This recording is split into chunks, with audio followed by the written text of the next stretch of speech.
전 세계가 경악했습니다. 뉴질랜드, 호주, 아르헨티나 모두 생태계를 뒤엎는 괴물에게 손 들었어요. 그런데 한국은 달랐습니다. 전 세계가 벌벌 떠는 교란종. 한국은 그 괴물을 그냥 담궈버렸죠. 간장 한 통으로 문제를 해결한 나라. 대체 한국은 뭘 알고 있었던 걸까요? 지금부터 그 이야기를 시작합니다. 여기서 잠깐 좋아요와 구독 버튼 눌러주는 센스. 안녕하세요. 저는 리처드 브레너입니다. 뉴질랜드 해양청에서 30년간 바다를 연구해온 해양생태학자죠. 오늘은 제가 평생을 바쳐온 프로젝트가 완전히 실패했다고 인정하는 날이었습니다. 웰링턴에 있는 해양청 본부 17층 회의실. 긴 타원형 테이블 위에 놓인 두꺼운 서류 뭉치들이 저를 압박했어요. 차가운 형광등 불빛 아래서 저는 마지막 보고서를 들어올렸습니다. 손이 미세하게 떨렸죠. 30년 연구의 결과물이 고작 이 서류 한 뭉치라니. 부장님이 안경을 벗으며 묵직하게 입을 열었습니다. 브레너 박사님, 톱날곱게 퇴치 사업 최종 결과를 발표해주세요. 저는 심호흡을 한 번 하고 천천히 일어섰어요. 회의실에 앉은 12명의 연구원들이 저를 바라봤습니다. 모두 지친 표정이었어요. 30년간의 연구 결과를 말씀드리겠습니다. 톱날꽃게는 완전히 우리 바다를 점령했습니다. 침묵이 흘렀어요. 저는 스크린을 가리키며 계속했습니다. 현재 뉴질랜드 연안에는 추산 8천만 마리의 톱날꽃게가 서식하고 있어요. 매년 20%씩 개체수가 증가하고 있습니다. 우리 토종개들은 거의 자취를 감췄죠. 제임스 연구원이 조심스럽게 손을 들었어요. 그럼 퇴치 방법은 정말 없는 건가요? 저는 고개를 저으며 답했습니다. 물리적 포획, 생물학적 방제, 화학적 처리까지 모든 방법을 동원했어요. 하지만 이 개들의 적응력은 상상을 초월합니다. 오히려 번식 속도만 더 빨라졌죠. 부장님이 서류를 넘기며 한숨을 쉬었습니다. 저는 스크린을 다음 페이지로 넘겼어요. 전 세계 톱날꽃게 분포도가 나타났습니다. 빨간 점들이 지구 곳곳을 덮고 있었어요. 호주는 작년에 퇴치 사업을 완전히 포기했습니다. 아르헨티나와 남아프리카 공화국도 마찬가지예요. 이 괴물 같은 개는 세계 어느 나라도 막지 못했어요. 저는 자조적인 웃음을 지었습니다. 30년 동안 제가 무엇을 했는지 의문이 들었어요. 정부 예산만 낭비한 건 아닌지 걱정됐습니다. 제 인생이 통째로 헛된 일이었던 건 아닌지요. 바로 그때 마크 연구원이 조심스럽게 말했습니다. 박사님, 그런데 아시아 쪽에서는 상황이 다르다고 들었는데요. 특히 한국은 이 개를 양식하고 있다고 하더군요. 회의실이 다시 조용해졌어요. 저는 마크를 바라봤습니다. 도대체 무슨 소리인지 이해할 수 없었어요. 양식이요? 이 생태계 교란종을 말입니까? 마크가 노트북을 열며 대답했어요. 네, 심지어 일본과 중국으로 수출까지 한다고 합니다. 저는 완전히 당황했습니다. 전 세계가 골치 아파하는 이 개를 한국에서는 기른다고요? 도대체 어떻게 그런 일이 가능한 건지 상상도 안 됐어요. 한국 사람들이 미쳤단 말인가요? 부장님이 회의를 마무리했습니다. 목소리에 피로가 묻어났어요. 저는 고개를 숙였습니다. 뼛속까지 스며드는 패배감이 몰려왔어요. 하지만 동시에 한 가지 생각이 머릿속을 떠나지 않았습니다. 한국은 정말 이 개들을 기르고 있을까요? 만약 그게 사실이라면 저희가 놓친 게 무엇일까요? 그날 밤 저는 집으로 돌아가 서재에 앉았습니다. 아내가 차 한 잔을 가져다 주며 걱정스럽게 물었어요. 제 표정이 많이 어두웠나 봅니다. 하지만 저는 대답 대신 컴퓨터를 켰어요. 한국에 대해 조사하기 시작했습니다. 인터넷을 뒤지며 톱날꽃게 관련 한국 자료들을 찾아봤어요. 처음엔 믿을 수 없었습니다. 하지만 몇 시간을 검색한 끝에 충격적인 사실들이 하나둘 드러났어요. 한국에서는 정말로 이 개를 게장이라는 음식으로 만들어 먹고 있었던 겁니다. 심지어 고급 요리로 취급받고 있더군요. 더 놀라운 건 양식장 사진들이었어요. 수만 마리의 톱날꽃게들이 깔끔하게 정리된 수조에서 자라고 있었습니다. 저희가 박멸하려 애쓰던 그 개들을 한국에서는 정성스럽게 기르고 있다니. 제 머릿속이 완전히 뒤죽박죽이 됐어요. 새벽 2시가 넘어서야 저는 컴퓨터를 껐습니다. 한 가지 결심을 했어요. 직접 한국에 가서 확인해 보겠다고요. 30년 넘게 실패만 거듭해온 저에게 이건 마지막 기회일지도 모르니까요. 혹시 모릅니다. 한국에서 해답을 찾을 수 있을지도요. 일주일 후 저는 인천국제공항에 도착했습니다. 14시간의 긴 비행이었지만 잠을 한숨도 자지 못했죠. 머릿속에는 온통 톱날꽃게 생각뿐이었거든요. 과연 한국 사람들이 정말 이 개를 먹고 있을까요? 공항에서 부산행 KTX를 탔습니다. 창밖으로 스쳐 지나가는 한국의 풍경을 바라보며 저는 계속 의문에 빠졌어요. 이 작은 나라에서 어떻게 전 세계가 포기한 문제를 해결한 걸까요? 열차는 시속 300km로 달렸지만 제 마음은 더 빨리 뛰고 있었습니다. 부산역에 도착하자마자 저는 곧바로 자갈치 시장으로 향했어요. 한국의 수산업을 이해하려면 시장부터 봐야 한다고 생각했거든요. 시장 입구에 들어서는 순간 강렬한 바다 냄새가 코끝을 찔렀습니다. 수십 종류의 생선과 조개, 그리고 각종 해산물들이 빼곡하게 진열되어 있었죠. 그런데 한 가판대 앞에서 저는 발걸음을 멈췄습니다. 분명히 톱날꽃게였죠. 제가 30년간 연구해온 바로 그 개들이 수조 안에서 살아서 움직이고 있었습니다. 상인 아주머니가 저를 보더니 환하게 웃으며 말했어요. 어디서 오셨어요? 이게 정말 맛있어요. 저는 당황해서 더듬거리며 대답했습니다. 뉴질랜드에서 왔는데요. 이 개가 톱날꽃게 맞나요? 아주머니가 고개를 끄덕이며 대답했어요. 맞아요. 꽃게 중에서도 제일 맛있는 게예요. 특히 게장으로 담그면 밥도둑이죠. 저는 믿을 수 없다는 표정을 지었을 거예요. 아주머니는 제 표정을 보더니 의아해하며 외국에서는 이 개를 안 먹는지 물었습니다. 저는 씁쓸하게 웃으며 설명했어요. 저희 나라에서는 이 개 때문에 골치가 아픕니다. 생태계를 망친다고 해서요. 아주머니가 깜짝 놀라며 말했어요. 어머, 이런 맛있는 걸 왜 안 먹어요? 아까워라. 그 순간 저는 문화의 차이를 확실히 느꼈습니다. 뉴질랜드에서는 없애야 할 골칫덩이인데 한국에서는 맛있는 식재료였던 거예요. 아주머니는 개 한 마리를 집어들며 계속 설명했습니다. 이 개는 살이 꽉 차 있고 특히 봄철에는 알까지 꽉 차서 정말 별미라고 했죠. 게장으로 담그면 3일 만에 한 통을 다 먹어치운다더군요. 저는 아주머니의 열정적인 설명을 들으며 점점 혼란스러워졌어요. 제가 지금까지 알고 있던 톱날꽃게와는 완전히 다른 이야기였거든요. 아주머니는 여기서 걸어서 10분만 가면 유명한 게장 전문점이 있다며 거기 가보라고 추천해 주었습니다. 저는 아주머니가 알려준 주소를 메모하고 그 식당을 찾아갔습니다. 바다양 게장이라는 간판이 걸린 식당이었어요. 문을 열고 들어가자 독특한 냄새가 났습니다. 발효된 게의 냄새였죠. 사장님이 저를 반갑게 맞아주었어요. 외국인 손님이 신기했나 봅니다. 어서 오세요. 뭘 드시겠어요? 저는 조심스럽게 물었습니다. 톱날꽃게장 있나요? 사장님이 자랑스럽게 대답했어요. 물론이죠. 저희 집 자랑이에요. 간장게장으로 드릴까요? 저는 간장게장을 주문했어요. 잠시 후 테이블에 올라온 게장을 보는 순간 저는 숨이 막혔습니다. 30년간 박멸하려고 애썼던 그 개가 제 앞에 음식으로 놓여 있었던 거예요. 사장님이 게 먹는 법을 친절하게 알려주었습니다. 하지만 저는 선뜻 젓가락을 들 수 없었죠. 마치 적군의 음식을 먹는 기분이었거든요. 드셔보세요. 정말 맛있어요. 사장님의 격려에 못 이겨 저는 조심스럽게 게장 한 조각을 입에 넣었습니다. 그 순간 제 표정이 완전히 바뀌었어요. 짜고 달콤하면서도 깊은 바다의 맛이 입안에 퍼졌습니다. 이런 맛은 처음이었어요. 저도 모르게 두 번째, 세 번째 조각을 먹게 됐습니다. 사장님이 흐뭇하게 웃으며 말했어요. 맛있죠? 이 게는 우리나라 사람들이 제일 좋아하는 반찬이에요. 저는 완전히 당황했습니다. 제가 지금까지 해온 모든 연구가 의미 없게 느껴졌어요.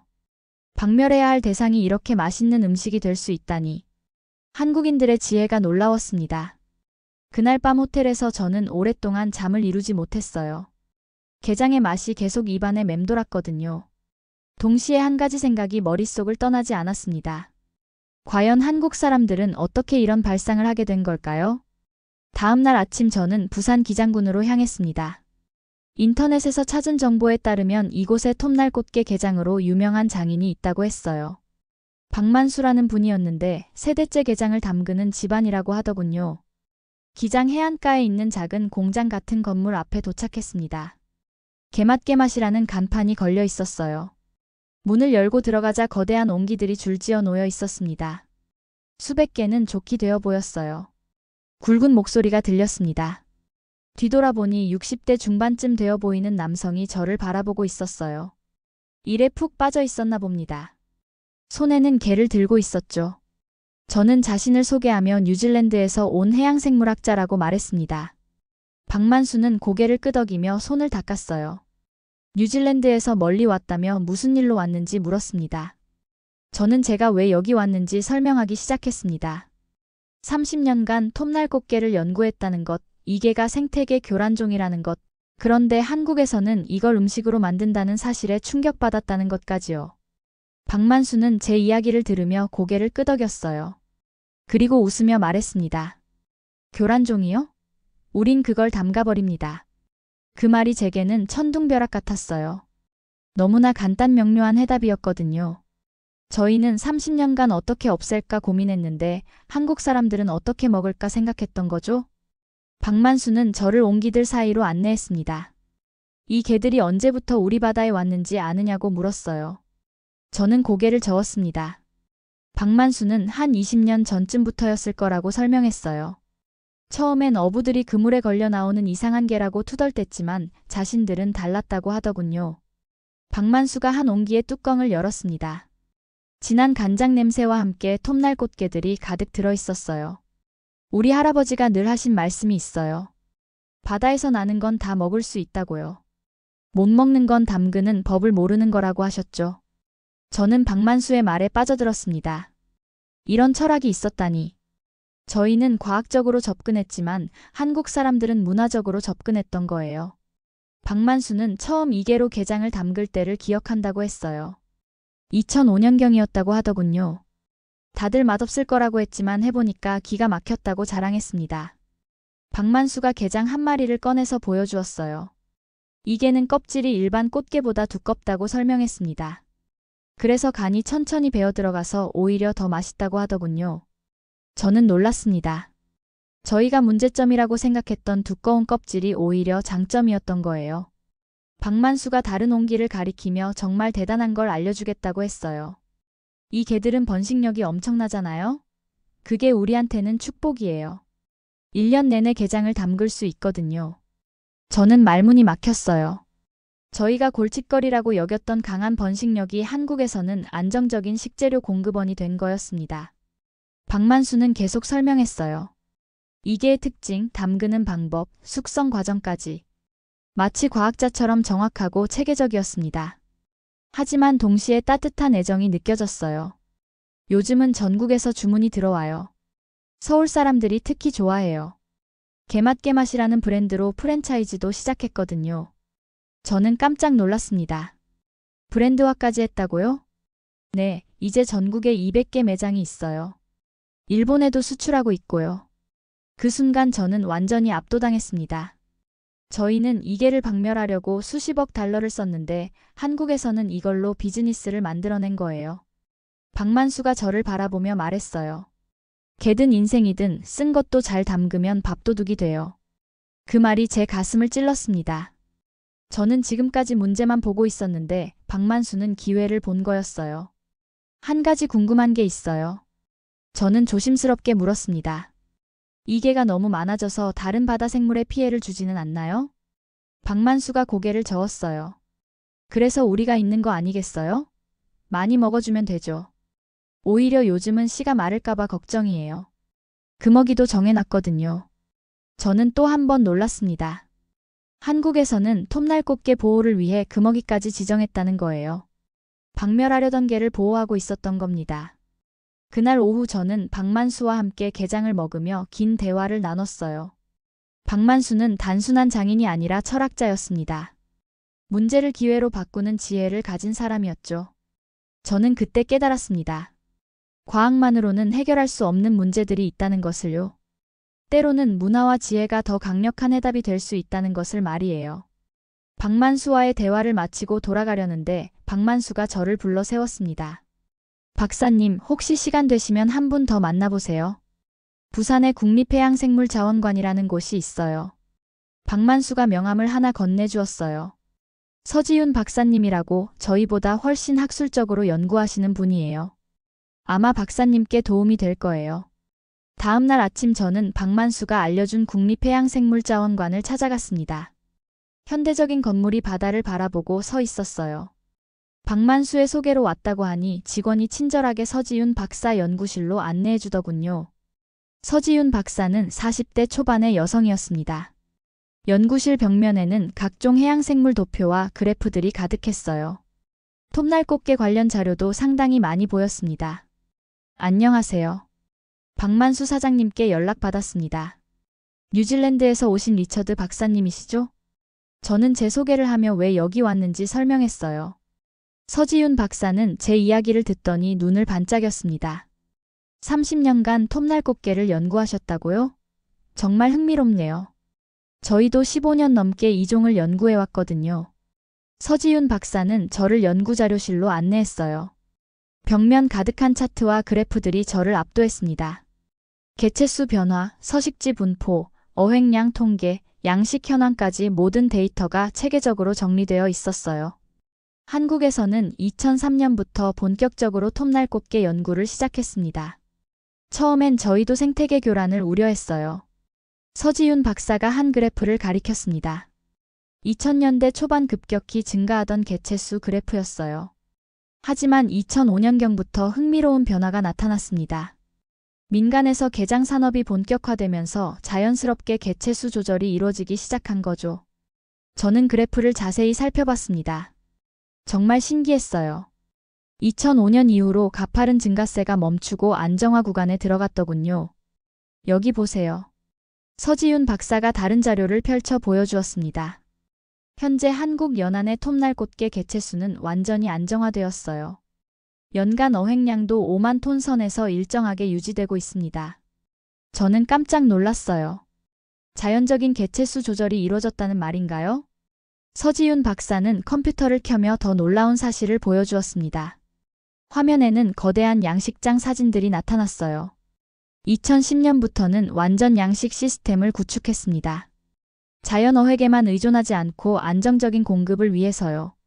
수십 개의 원형 수조에서 체계적으로 관리되는 톱날꽃게들의 모습이 화면에 펼쳐졌습니다.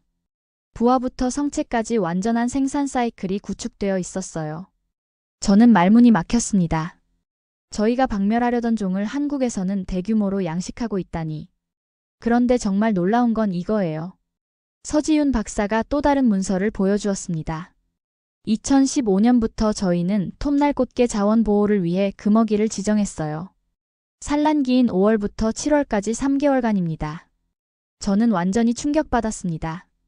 생태계 교란종을 보호하기 위해 금어기까지 지정했다고요? 처음엔 어부들이 반대했어요. 하지만 지금은 모두 찬성하고 있습니다. 금어기 덕분에 개체수가 더욱 안정화되었고 개입 품질도 훨씬 좋아졌거든요. 서지윤 박사는 계속 설명했어요. 한국의 톱날꽃게 관리는 단순한 포획이 아니라 지속가능한 자원 이용이 목표라고 했습니다. 매년 과학적 조사를 통해 적정 어획량을 산정하고 과도한 남획을 철저히 방지한다고 하더군요. 뉴질랜드는 포기했지만 한국은 자원으로 만들었네요. 제가 중얼거리자 서지윤 박사가 미소를 지었습니다. 맞습니다. 우리는 이걸 문제가 아니라 기회로 본 거죠. 서지윤 박사는 저를 실제 양식장으로 데려가 주겠다고 했습니다. 차로 30분 정도 이동하니 바닷가에 거대한 시설이 나타났어요. 축구장 여러 개 크기의 부지에 수십 개의 양식 수조가 질서정연하게 배치되어 있었습니다. 양식장 관리소장이 저희를 맞이했어요. 각 수조마다 크기별로 분류된 톱날꽃게들이 자라고 있었습니다. 새끼부터 성체까지 단계별로 완벽하게 관리되고 있었어요. 부화장 시설도 구경했습니다. 현미경으로 들여다본 톱날꽃게 유생들이 헤엄치고 있었어요. 30년간 연구했지만 이렇게 체계적인 양식 시설은 처음 봤습니다. 여기서만 연간 2,000톤을 생산해요. 관리소장의 설명에 저는 또 한 번 놀랐습니다. 한 양식장에서 2,000톤이라니. 수조 안의 톱날꽃게들을 바라보며 저는 복잡한 심정이었어요. 제가 30년간 적으로 여겼던 이 생물들이 한국에서는 소중한 자원이 되어 있었던 겁니다. 전국에 이런 양식장이 80개 정도 있어요. 서지윤 박사가 설명을 마저 해주었습니다. 관련 종사자만 2만 명이 넘습니다. 이제 하나의 완전한 산업이 된 거죠. 저는 그제야 완전히 이해했습니다. 한국은 단순히 문제를 해결한 게 아니라 문제를 기회로 바꿔 새로운 산업을 창조해낸 거였어요.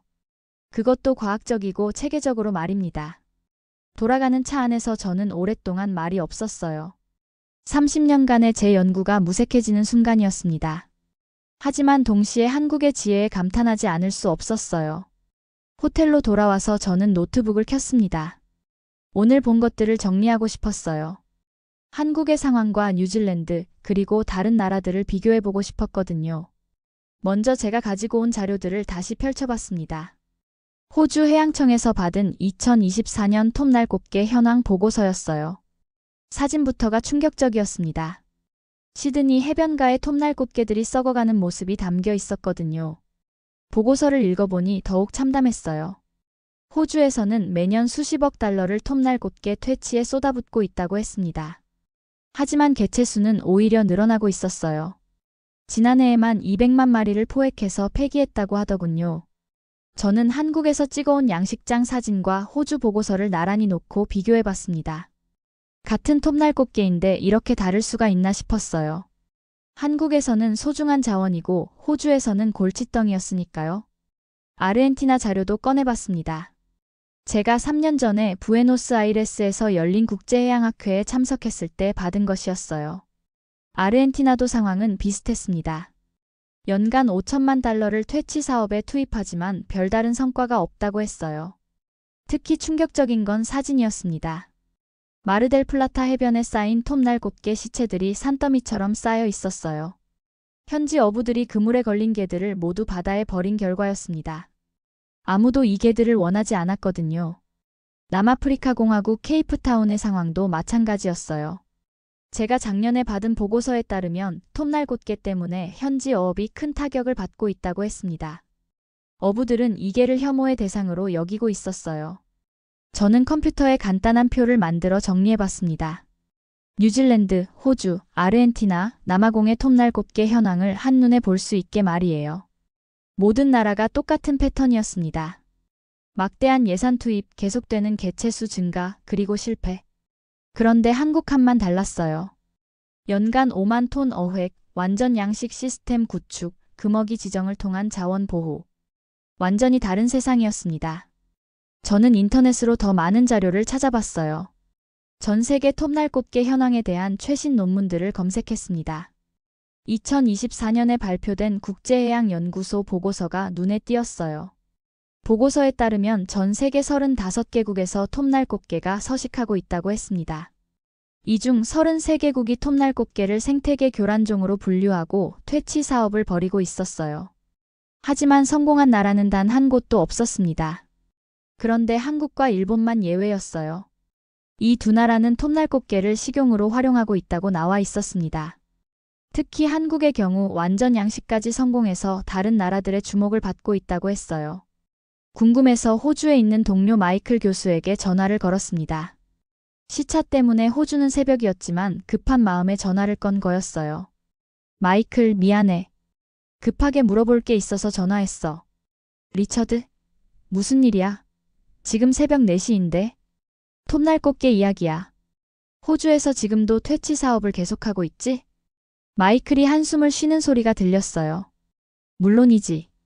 하지만 상황은 점점 나빠지고 있어. 예산만 까먹고 있다니까. 그런데 한국에서는 이 개를 양식하고 있다는 거 알고 있었어? 뭐라고? 양식을? 미쳤나? 마이클의 놀라는 목소리가 제 예상과 똑같았어요. 나도 처음엔 그렇게 생각했어. 하지만 직접 와서 보니까 정말 대단해. 통화를 마치고 저는 다시 자료 정리로 돌아갔습니다. 일본 자료도 흥미로웠습니다. 일본에서도 톱날꽃게를 먹긴 하지만 한국처럼 체계적이지는 않았어요. 주로 게튀김이나 게찜 정도로 소비되고 있다고 했습니다. 양식은 아직 시도 단계라고 하더군요. 저는 다시 오늘 촬영한 기장 양식장 사진을 봤습니다. 수십 개의 수조에서 단계별로 관리되는 톱날꽃게들. 30년간 연구한 저도 감탄할 정도로 과학적이고 체계적인 시설이었어요. 문득 박만수가 했던 말이 생각났습니다. 바다에서 나는 건 다 먹을 수 있다고 못 먹는 건 담그는 법을 모르는 거라고 했던 말이요. 정말 한국적인 발상이었어요. 뉴질랜드에서는 수십 년간 이게를 적으로만 봤습니다. 없애야 할 대상, 박멸해야 할 해충으로만 여겼어요. 하지만 한국 사람들은 처음부터 다르게 접근했던 거죠. 서지윤 박사가 보여준 그래프가 떠올랐습니다. 2005년 이후 자연스럽게 안정화된 개체수 곡선. 사람이 개입해서 인위적으로 조절한 게 아니라 시장 원리에 따라 자연스럽게 균형이 맞춰진 거였어요. 저는 계산기를 두드려 봤습니다. 뉴질랜드가 30년간 톱날곱게 퇴치에 쓴 예산이 대략 50억 달러 정도였어요. 하지만 성과는 제로였습니다. 오히려 개체수만 늘어났죠. 반면 한국은 이게로 매년 수백억 원의 수익을 올리고 있었습니다. 2만 명의 일자리도 창출했고요. 같은 생물을 두고 이렇게 정반대의 결과가 나올 수 있다니. 저는 노트북 화면을 응시하며 깊은 생각에 잠겼습니다. 과연 무엇이 차이를 만들었을까요? 기술의 차이일까요? 아니면 문화의 차이일까요? 생각해보니 답은 명확했습니다. 접근 방식의 차이였어요. 서구 선진국들은 과학기술로 자연을 통제하려 했습니다. 하지만 한국은 자연과 조화를 이루는 방법을 택했던 거죠. 한국인들은 바다가 주는 것을 받아들였습니다. 그리고 그것을 맛있게 먹을 방법을 찾았어요. 단순하지만 지혜로운 해결책이었습니다. 저는 시계를 봤어요. 벌써 밤 11시가 넘었더군요. 내일은 한국에서의 마지막 날이었습니다. 이제 뉴질랜드로 돌아가서 무엇을 해야 할지 고민해 봐야겠어요. 한 가지는 확실했습니다. 제가 지금까지 해온 연구 방향을 완전히 바꿔야 한다는 것이요. 30년간 적으로 여겼던 톱날꽃게를 이제는 다른 관점에서 봐야겠습니다. 한국에서의 마지막 날 아침, 저는 다시 기장으로 향했습니다. 박만수에게 작별 인사를 드리고 싶었거든요. 며칠간 경험한 모든 것들에 대해 감사를 표하고 싶었어요. 개맛개맛 공장에 도착하니 박만수가 여전히 옹기 앞에서 일하고 있었습니다. 저를 보더니 환하게 웃으며 손을 들어 인사했어요. 박사님, 벌써 떠나시는군요. 어떠셨어요, 우리나라는? 저는 잠시 말문이 막혔습니다. 어떻게 표현해야 할지 몰랐거든요. 박만수 사장님, 제가 30년간 가지고 있던 생각이 완전히 바뀌었어요. 한국에서 정말 많은 걸 배웠습니다. 박만수가 작은 탁자를 사이에 두고 앉자며 직접 끓인 차를 따라주었어요. 따뜻한 차향이 코끝을 스쳤습니다. 저는 솔직한 마음을 털어놨습니다. 처음엔 정말 이해할 수 없었다고, 전 세계가 골치 아파하는 게를 어떻게 이렇게 맛있게 먹을 수 있는지 말이에요. 뉴질랜드에서는 수십 년간 적으로만 여겼던 생물이었거든요. 그게 바로 차이 아니겠어요? 남들이 버리는 걸 보물로 만드는 게 우리 조상들의 지혜죠. 박만수가 웃으며 대답했습니다. 저는 감탄하며 말했어요. 뉴질랜드에서는 50억 달러를 써도 해결 못한 문제를 한국에서는 오히려 새로운 산업으로 만들어냈다고요. 정말 놀라운 발상의 전환이라고 했습니다. 박만수는 돈벌이보다는 지혜의 문제라고 진지하게 말했어요. 우리 할아버지 때부터 내려온 말이 있어요. 자연이 주는 건 다 이유가 있다고요. 마다하지 말고 받아들이라고 하셨거든요. 저는 고개를 끄덕였어요. 정말 그런 것 같았습니다. 그런데 처음엔 어려우셨을 텐데 어떻게 톱날꽃게 개장을 시작하게 되었는지 궁금했어요. 처음엔 물론 망설였죠. 하지만 개는 개잖아요. 맛없을 리가 없다고 생각했어요. 해보니까 정말 기가 막히더라고요. 박만수가 일어나서 옹기 하나를 열어 보여주었습니다. 진한 간장 냄새와 함께 톱날꽃게들이 가득 들어있었어요. 보기만 해도 맛있어 보였습니다. 이 게들 보세요. 얼마나 실하고 좋은가요? 이걸 골칫거리라고 하는 게 오히려 이상하죠. 박만수가 게장 하나를 접시에 담아주며 마지막으로 하나 더 맛보고 가라고 했어요. 저는 젓가락으로 조심스럽게 게 살을 발라먹으며 속마음을 털어놨습니다. 이제 뉴질랜드로 돌아가서 뭘 해야 할지 모르겠어요. 30년간 해온 연구가 다 헛된 일 같아서요. 박만수가 제 어깨를 가볍게 두드리며 위로의 말을 건네주었어요. 헛된 일이 아니라고, 제 덕분에 이게에 대해 더 많이 알게 된 거 아니냐고 했습니다. 이제 그 지식을 다른 방향으로 활용하면 된다고 하더군요. 그 말이 제 마음을 조금 편하게 해주었어요. 당신들이 이긴 겁니다. 우리는 없애려 했고 당신들은 먹어버렸잖아요.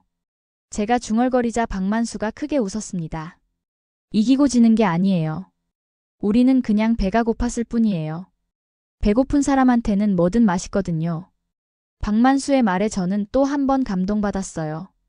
이렇게 단순하고 솔직한 접근이 세계적인 문제를 해결한 거였습니다. 개든 인생이든 쓴 것도 잘 담그면 밥도둑이 돼요. 박만수가 며칠 전에 했던 그 명언을 다시 해주었어요.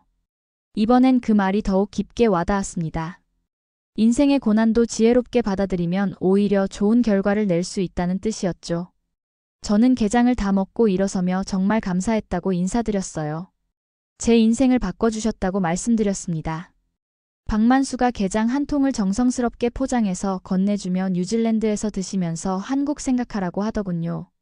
저는 그 게장을 소중히 받았습니다. 박만수와 마지막 악수를 나누며 저는 진심으로 감사 인사를 드렸습니다. 한국에서 만난 모든 분들께 감사했어요.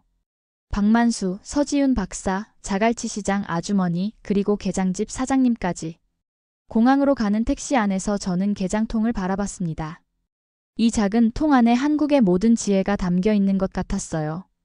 문제를 기회로 바꾸는 지혜, 자연과 조화를 이루는 지혜, 그리고 삶을 긍정적으로 받아들이는 지혜가 말이에요. 뉴질랜드로 돌아가면 동료들에게 뭐라고 설명해야 할까요? 아마 처음엔 아무도 믿지 않을 거예요. 하지만 저는 끝까지 설득해 보겠습니다. 한국의 방식이 옳다는 걸, 그리고 우리도 접근 방법을 바꿔야 한다는 걸 증명해 보이겠어요. 인천공항에서 출국 수속을 기다리는 동안 제게 예상치 못한 일이 일어났습니다. 한국의 한 방송국 기자가 저에게 접근해 온 거예요. 혹시 뉴질랜드에서 오신 해양생물학자 리처드 브레너 박사님 맞으신가요? 젊은 여성 기자가 정중하게 인사하며 자신을 소개했어요. KBS 과학 담당 기자라고 하더군요. 저희가 박사님께서 한국에서 톱날꽃게 연구를 하고 계시다는 소식을 들었는데요. 혹시 짧은 인터뷰가 가능할까요? 저는 잠시 망설였습니다. 하지만 한국에서 받은 큰 감동을 많은 사람들과 나누고 싶었어요. 물론입니다. 기꺼이 인터뷰에 응하겠습니다. 공항 한쪽 조용한 곳에서 간단한 인터뷰가 시작되었어요. 카메라 앞에 선이 떨리더군요. 30년간 학회에서 발표는 수없이 했지만 이런 인터뷰는 처음이었거든요. 박사님, 이번 한국 방문이 목적이 무엇이었나요? 기자가 첫 번째 질문을 했어요. 저는 30년간 톱날꽃게 퇴치 연구를 해왔습니다. 그런데 한국에서는 이 개를 식용으로 활용한다는 소식을 듣고 직접 확인하러 왔어요. 그럼 실제로 보신 한국의 상황은 어떠셨나요? 저는 잠시 말을 멈췄습니다. 어떻게 표현해야 할지 생각해봤어요. 한마디로 충격이었습니다. 완전히 다른 세상이었어요. 어떤 점이 가장 인상적이셨나요? 한국은 생태계 교란종을 자원으로 바꾼 유일한 나라입니다. 제가 확신에 찬 목소리로 말했어요. 카메라가 제 얼굴을 클로즈업으로 담고 있었습니다. 전 세계 35개국이 톱날꽃게 때문에 골치를 앓고 있어요. 하지만 한국만은 예외였습니다. 오히려 이걸 새로운 산업으로 만들어냈어요. 기자가 고개를 끄덕이며 계속 질문했어요. 구체적으로 어떤 차이점이 있었나요? 저는 며칠간 경험한 것들을 차근차근 설명했습니다. 자갈치 시장에서 본 풍경, 박만수의 게장 공장, 서지윤 박사의 양식장까지. 모든 게 생생했어요. 뉴질랜드를 비롯한 서구 국가들은 과학기술로 자연을 통제하려 했어요.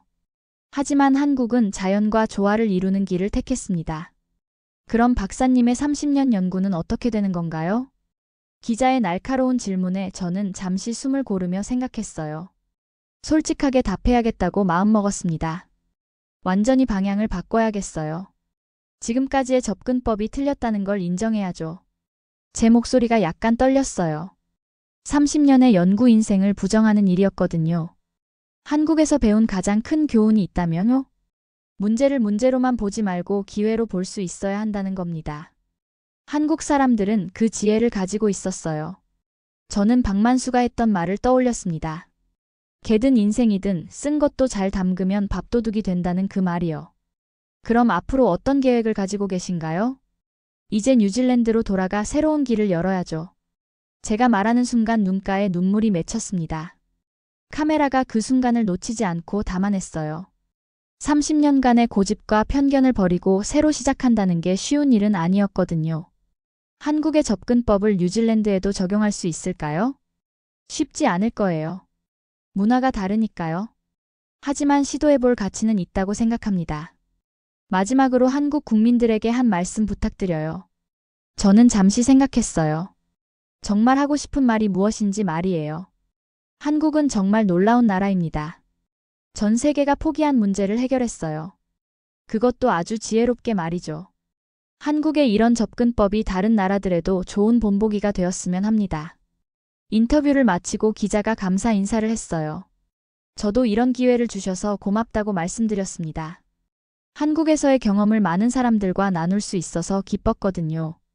탑승 안내 방송이 나왔어요. 이제 정말 한국을 떠날 시간이었습니다.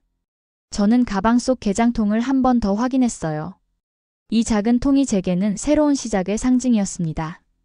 비행기에 오르며 저는 창밖으로 한국 땅을 바라봤어요. 며칠 전까지만 해도 낯선 나라였는데 이제는 제 인생을 바꿔준 소중한 곳이 되었습니다. 뉴질랜드로 돌아가면 할 일이 많았어요. 동료들을 설득해야 하고 새로운 연구 방향을 제시해야 했습니다. 쉽지 않겠지만 해볼 만한 가치가 있었어요. 한국에서 본 기적이 다른 곳에서도 일어날 수 있을 테니까요. 14시간의 긴 비행 끝에 저는 다시 뉴질랜드 웰링턴 공항에 도착했습니다. 익숙한 공항이었지만 이상하게 낯설게 느껴졌어요. 제가 변했기 때문일 거예요. 공항에서 나오니 뉴질랜드의 차가운 바람이 얼굴을 스쳤습니다. 며칠 전까지만 해도 평범했던 이 바람이 이제는 다르게 느껴졌어요. 한국의 따뜻함이 그리웠거든요. 집으로 가는 택시 안에서 저는 가방 속 게장통을 꺼내봤습니다. 박만수가 정성스럽게 포장해준 그 게장이요. 한국에서의 모든 기억이 이 작은 통 안에 담겨 있는 것 같았어요. 집에 도착해서 가장 먼저 한 일은 아내에게 게장을 보여주는 것이었습니다. 여보, 이게 뭐예요? 아내가 신기한 듯 게장통을 바라봤어요. 한국에서 가져온 톱날꽃게 게장이야. 우리가 30년간 골치 아파했던 바로 그 게로 만든 음식이지. 정말요? 맛있나요? 저는 미소를 지으며 게장 하나를 꺼내 아내에게 보여줬어요. 한번 맛보면 알 거야. 정말 놀라울걸. 아내가 조심스럽게 게장을 맛보더니 눈이 휘둥그레졌어요. 어머, 정말 맛있어요. 이게 그 골칫덩이 게라고요? 저는 고개를 끄덕이며 한국에서의 경험을 아내에게 들려줬습니다. 자갈치 시장에서의 첫 만남, 박만수의 지혜로운 말씀, 서지윤 박사의 과학적 접근, 그리고 마지막 인터뷰까지. 정말 놀라운 이야기네요. 그럼 당신은 이제 어떻게 할 건가요? 아내가 진지하게 물었어요. 완전히 새로 시작해야지. 30년간 틀린 길을 걸었으니까. 다음 날 아침 저는 해양청으로 출근했습니다. 동료들이 반갑게 맞아주었지만 저는 마음이 무거웠어요. 이들을 어떻게 설득해야 할지 막막했거든요. 부장님이 제게 한국 출장 보고를 요청했어요. 회의실에 앉은 동료들의 표정이 궁금해 보였습니다. 한국에서 무엇을 보셨습니까, 브레너 박사? 한국은 우리와 완전히 다른 접근을 하고 있었습니다. 저는 준비해온 자료를 보여주며 설명하기 시작했어요. 한국의 양식 시스템, 금어기 제도, 그리고 무엇보다 문화적 접근 방식을 말이에요. 잠깐만요.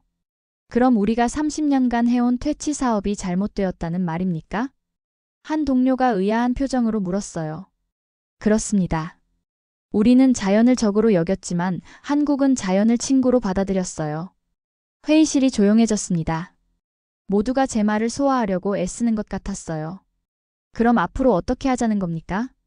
부장님이 신중하게 물었어요. 한국의 방식을 도입해보는 겁니다. 톱날꽃게를 식용으로 활용하는 방안을 연구해봐야 해요. 하지만 뉴질랜드 사람들이 게를 먹을까요? 시작이 어려울 뿐이에요. 한국도 처음엔 그랬을 테니까요. 그날 회의는 결론 없이 끝났습니다. 하지만 저는 포기하지 않았어요. 한국에서 본 기적을 뉴질랜드에서도 만들어보고 싶었거든요. 며칠 후 한국에서 제가 했던 인터뷰가 뉴질랜드 언론에도 소개되었어요. 생각보다 많은 사람들이 관심을 보였습니다. 특히 젊은 과학자들이 새로운 접근에 흥미를 보이더군요.